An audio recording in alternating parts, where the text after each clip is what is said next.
The first thing I want to do is teach students where the different characters are.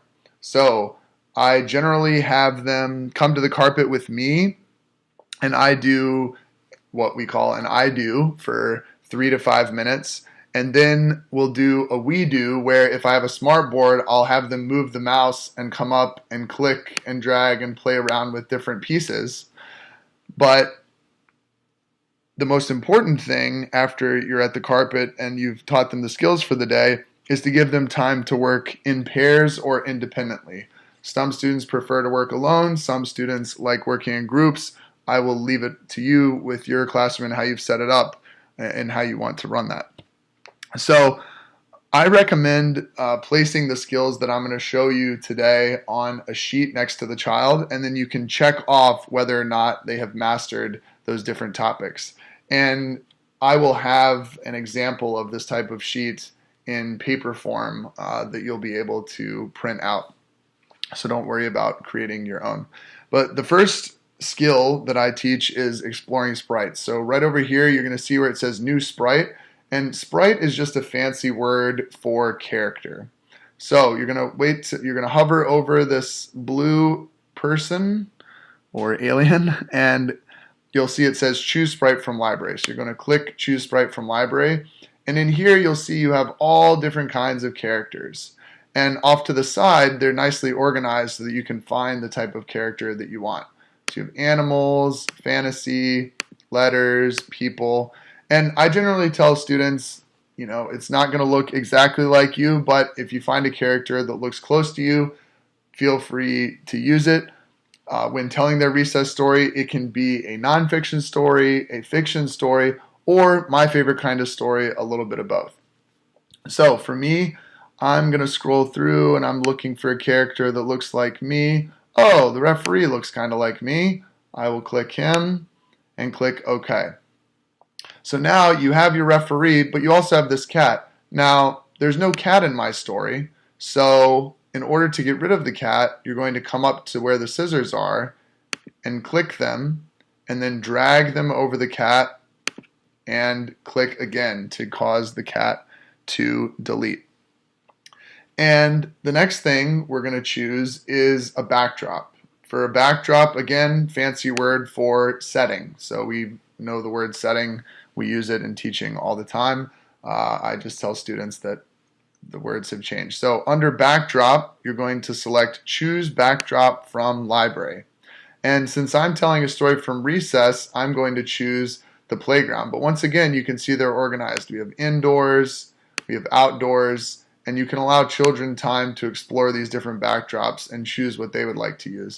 For me, I'm going to use the playground.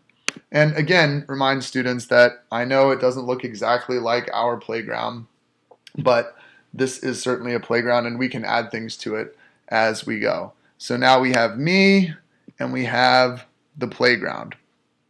But when I play, I don't like to play alone. I like to play with my friends. So I'm going to come back here and select a new sprite.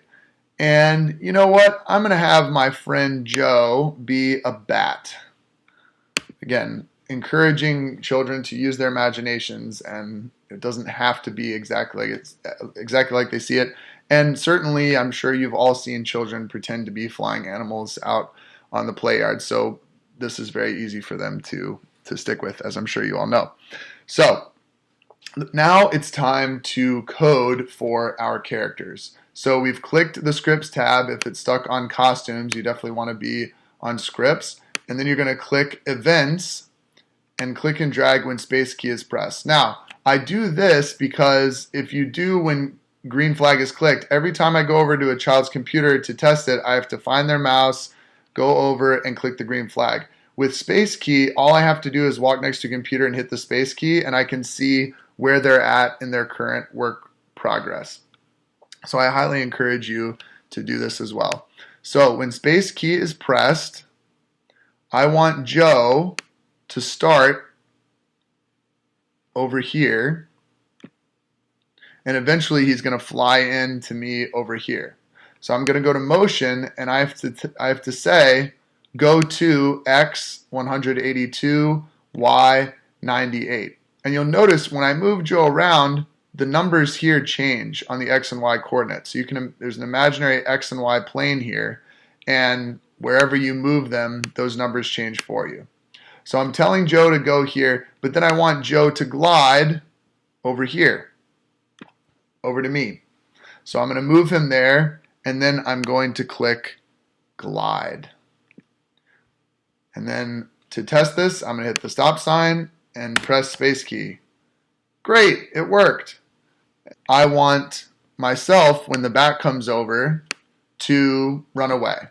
So when space key is pressed, I'm going to go under motion and say go to where you are at right now. But then I want him to run across the screen. You'll notice the X and Y changed when I did that with glide. And I'm going to fit glide in right here. Let's test this out. Oh no, we have another problem. And again, I encourage you to do this on purpose so students really see that it happens all the time. I need to control what's happening here. I need to tell my character to wait before they glide away. So maybe I'll try waiting for 2 seconds and then have my character glide away from the bat. Let's test it again with this, and I'm hitting the space bar. Great. Now my character has done what I would like him to do.